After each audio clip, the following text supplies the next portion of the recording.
ಪರಿಷತ್ ಚುನಾವಣೆಯಲ್ಲಿ ದಳಪತಿಗಳಿಗೆ big shock. JDS BJP ಮತಗಳು ಬರದಿರೋದ್ರಿಂದ ತೀವ್ರ ಹಿನ್ನಡೆಯಾಗಿದೆ.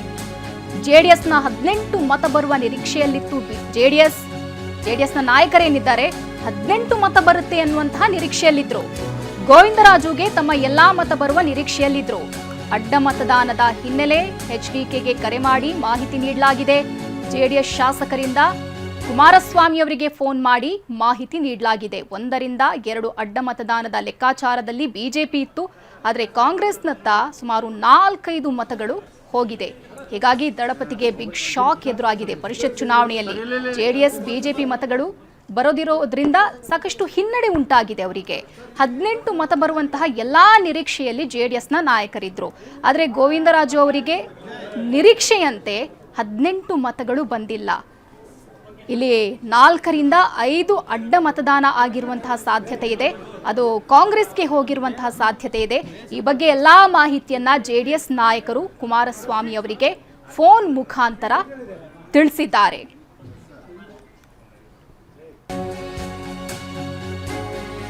ಮೂರು ಮತಗಳು ಅಡ್ಡ ಮತದಾನ ಆಗಿರುವ ಮಾಹಿತಿ ಬಂದಿದೆ. ಹಿಂಗಂತ ಬೆಂಗಳೂರಲ್ಲಿ ಬಿಜೆಪಿ ರಾಜ್ಯಾಧ್ಯಕ್ಷ ವಿಜಯೇಂದ್ರ ತಿಳಿಸಿದ್ದಾರೆ. ಯಾರು ಯಾಕೆ ಮಾಡಿದ್ದಾರೆ ಎಂದು ಮಾಹಿತಿ ಸಿಕ್ಕ ಬಳಿಕ ಚರ್ಚೆ ಮಾಡಿ ಈ ಬಗ್ಗೆ ತೀರ್ಮಾನ ಮಾಡ್ತೇವೆ. ಬಿಜೆಪಿ ರಾಜ್ಯಾಧ್ಯಕ್ಷ ವಿಜಯೇಂದ್ರ ಹೇಳಿರುವಂತಹ ಹೇಳಿಕೆ ಇದು. 3 ಮತಗಳು ಅಡ್ಡ ಮತದಾನ ಆಗಿರುವಂತಹ ಸಾಧ್ಯತೆ ಇದೆ ಅಂತ ಬಿಜೆಪಿ ರಾಜ್ಯಾಧ್ಯಕ್ಷ ವಿಜಯೇಂದ್ರ ಹೇಳಿಕೆ ನೀಡಿದ್ದಾರೆ. ನಡೆದಂತ ವಿಧಾನ ಪರಿಷತ್ ಚುನಾವಣೆಯಲ್ಲಿ ಭಾಜಪದ ಅಭ್ಯರ್ಥಿಗಳಾಗಿದ್ದಂಥ ರಘು ಕೌಟಿಲ್ಯರವರು ಹಾಗೂ ಲಿಂಗರಾಜ್ ಪಾಟೀಲ್ರವರು ಇಬ್ಬರೂ ಸಹ ವಿಜಯಶಾಲಿಯಾಗಿದ್ದಾರೆ. ಲಿಂಗರಾಜ್ ಪಾಟೀಲ್ ಹಾಗೂ ರಘು ಕೌಟಿಲ್ಯ ಅವರಿಗೆ ನಾನು ಈ ಸಂದರ್ಭದಲ್ಲಿ ಅಭಿನಂದನೆ ಸಲ್ಲಿಸೋಕೆ ಇಚ್ಛಪಡ್ತೇನೆ. ಏನು 3 ಮತಗಳು ಲಿಂಗರಾಜ್ ಪಾಟೀಲ್ ಅವ್ರಿಗೇನು 30 ಮತಗಳನ್ನು ನಾವು ಅಲಾಟ್ ಮಾಡಿದ್ದು, ಅದರಲ್ಲಿ 3 ಮತಗಳು ಅಡ್ಡ ಮತದಾನ ಆಗಿದೆ ಅಂತಕ್ಕಂಥ ಮಾಹಿತಿ ಈಗಾಗಲೇ ಜಗಜ್ಜಾಹಿರ ಆಗಿದೆ. ಮತ್ತು ರಘು ಕೌಟಿಲ್ಯ ಅವರು ಕೊಟ್ಟಂಥ 30 ಓಟ್ಗಳಲ್ಲಿ 1 ಓಟು ಅಸಿಂಧು ಆಗಿದೆ. ಸೊ ಇಷ್ಟು ಮಾತ್ರ ನಮ್ಮ ಕಣ್ಮುಂದಿರ್ತಕ್ಕಂಥದ್ದು. ಅದು ಯಾರು ಮಾಡಿದ್ದಾರೆ, ಯಾಕೆ ಮಾಡಿದ್ದಾರೆ ಎಲ್ಲವೂ ಕೂಡ ಮುಂದೆ ಮಾಹಿತಿಗಳು ಸಿಕ್ಕ ನಂತರದಲ್ಲಿ ಅದ್ರ ಬಗ್ಗೆ ಚರ್ಚೆ ಮಾಡ್ತೇವೆ. ಪರಿಷತ್ ಚುನಾವಣೆಯಲ್ಲಿ ಬಿಜೆಪಿ ಅಭ್ಯರ್ಥಿಗಳಿಗೆ ಗೆಲುವು. ನಮ್ಮ 3 ಶಾಸಕರು ಅಡ್ಡ ಮತದಾನ ಮಾಡಿರುವ ಮಾಹಿತಿ ಇದೆ. ವಿಧಾನಸೌಧದಲ್ಲಿ ವಿಪಕ್ಷ ನಾಯಕ ಆರ್ ಅಶೋಕ್ ಹೇಳಿಕೆ ನೀಡಿರೋದು. ಯಾರು ಅಡ್ಡ ಮತದಾನ ಮಾಡಿದ್ದಾರೆಂದು ಗೊತ್ತಾಗುತ್ತೆ. ಅಡ್ಡ ಮತದಾನ ಮಾಡಿದವರ ಬಗ್ಗೆ ಪಕ್ಷ ತೀರ್ಮಾನಿಸುತ್ತೆ. ಪಾಟೀಲ್ಗೆ ನಿಗದಿ ಮಾಡಿದ 3 ಮತ ಕೈತಪ್ಪಿದೆ. 4 ಮತಗಳನ್ನ ಜೆಡಿಎಸ್ಗೆ ಕೊಟ್ಟಿದ್ದೆವು. ಪಕ್ಷಕ್ಕೆ ದ್ರೋಹ ಬಗೆದವರು ಸಿಕ್ಕಿ ಹಾಕಿಕೊಳ್ತಾರೆ ಅಂತ ವಿಪಕ್ಷ ನಾಯಕ ಆರ್ ಅಶೋಕ್ ಹೇಳಿದ್ದಾರೆ.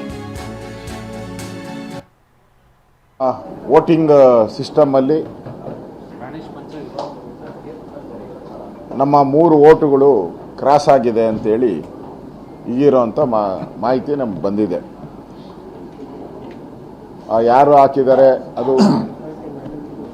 ಗೊತ್ತಾಗುತ್ತೆ, ಯಾರು ಮಾಡಿದ್ದಾರೆ ಏನು ಅನ್ನೋದ್ರ ಬಗ್ಗೆ. ಮುಂದೆ ಅದ್ರ ಬಗ್ಗೆ ಪಕ್ಷ ತೀರ್ಮಾನವನ್ನು ನಾವು ತೆಗೆದುಕೊಳ್ತೀರಿ. ಈಗ ನಮ್ಮ 2 ಅಭ್ಯರ್ಥಿಗಳು ಗೆದ್ದಿರೋ ಅಂಥದ್ದು ಖುಷಿ ತಂದಿದೆ. ಸೊ ಅವ್ರಿಗೆ ಅಭಿನಂದನೆ ಸಲ್ಲಿಸ್ತಾ ಇದ್ದೀನಿ. ಯಾವ ಮಿಸ್ಟೇಕ್ ಆಗಿದೆ, 1 ಓಟು ನಮ್ಮದು 30 ಓಟು ರಘು ಅವ್ರಿಗೆ ಕೊಟ್ಟಿದ್ರಿ, ಅದರಲ್ಲಿ 1 ಓಟು 30 ಓಟು ರಘು ಅವ್ರಿಗೆ ಕೊಟ್ಟಿದ್ರಿ, ಅದರಲ್ಲಿ 1 ಓಟು ಡಿಸ್ಕ್ವಾಲಿಫೈ ಆಗಿದೆ, ಇನ್ವ್ಯಾಲಿಡ್ ಆಗಿದೆ. 30 ಓಟು ನಾವು ಪಾಟೀಲ್ರು ಕೊಟ್ಟಿದ್ರಿ, ಅದರಲ್ಲಿ 3 ಓಟು ಮಿಸ್ ಆಗಿದೆ. ಇನ್ನು 4 ಓಟನ್ನು ನಾವು JDSಗೆ ಕೊಟ್ಟಿದ್ವಿ. 4 ಓಟನ್ನು ನಾವು JDSಗೆ ಕೊಟ್ಟಿದ್ವಿ.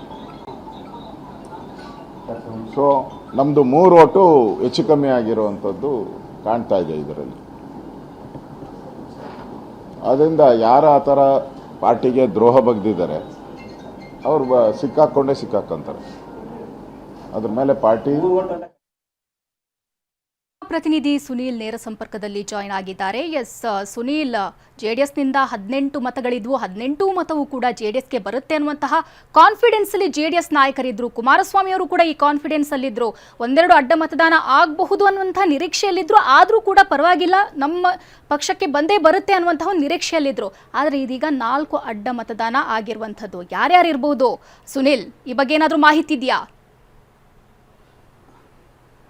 ಶುಭಶ್ರೀ, ಈ ಬಾರಿಯ ಕರ್ನಾಟಕ ವಿಧಾನ ಪರಿಷತ್ ಚುನಾವಣಾ ರಣಕಣ ಸಾಕಷ್ಟು ರಂಗೇರಿದೆ. ಅದರಲ್ಲೂ ಕೂಡ ಸಂಖ್ಯಾಬಲದ ಲೆಕ್ಕಾಚಾರದಕ್ಕಿಂತ ಹೆಚ್ಚಾಗಿ ಪ್ರಮುಖವಾಗಿ ಪ್ರತಿಷ್ಠೆಯ ಕಣವಾಗಿ ಮಾರ್ಪಟ್ಟಿತ್ತು. ಈಗಾಗಲೇ ಕಾಂಗ್ರೆಸ್ನಿಂದ 5ನೇ ಅಭ್ಯರ್ಥಿ ಯಾವಾಗ ಘೋಷಣೆ ಮಾಡ್ತಾರೆ ಆವಾಗ NDA ಅಭ್ಯರ್ಥಿಯಾಗಿ ಗೋವಿಂದರಾಜು JDSನಿಂದ ಕಣಕ್ಕಿಳಿತಾರೆ. ಆ ಒಂದು ಸಂದರ್ಭದಲ್ಲಿ BJP ಮತಗಳನ್ನು ಕೂಡ JDSಗೆ ಶಿಫ್ಟ್ ಮಾಡಬೇಕು ಅನ್ನೋ ಲೆಕ್ಕಾಚಾರ ಕೂಡ ಆಗುತ್ತೆ. ಅದಕ್ಕೆ ಸಂಬಂಧಪಟ್ಟಂತೆ ಸಭೆಗಳು ಕೂಡ ಆಗುತ್ತೆ.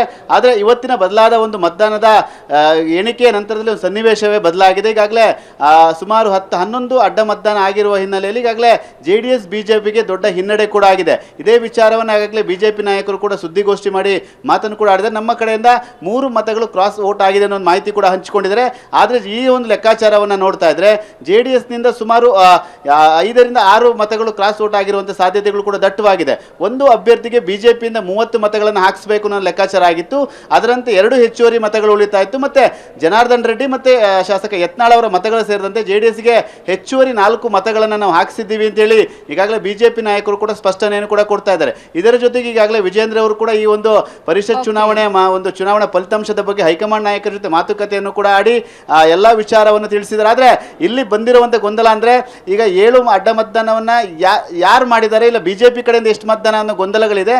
ಹಾಗಾಗಿ ಎಲ್ಲ ಗೊಂದಲಗಳು ಇನ್ನೇನು ಕೆಲವೇ ದಿನಗಳಲ್ಲಿ ಎಲ್ಲವೂ ಕೂಡ ತಿಳಿಯಾಗುವಂಥ ಸಾಧ್ಯತೆ ಕೂಡ ದಟ್ಟವಾಗಿದೆ. ಮತ್ತು ಮಾಹಿತಿ ಹೊರಬೀಳುವಂಥ ಸಾಧ್ಯತೆಗಳು ದಟ್ಟವಾಗಿರುವಂಥದ್ದು. ಶುಭಶ್ರೀ, ಧನ್ಯವಾದ ಸುನೀಲ್ ತಮ್ಮೆಲ್ಲ ಮಾಹಿತಿಗೆ.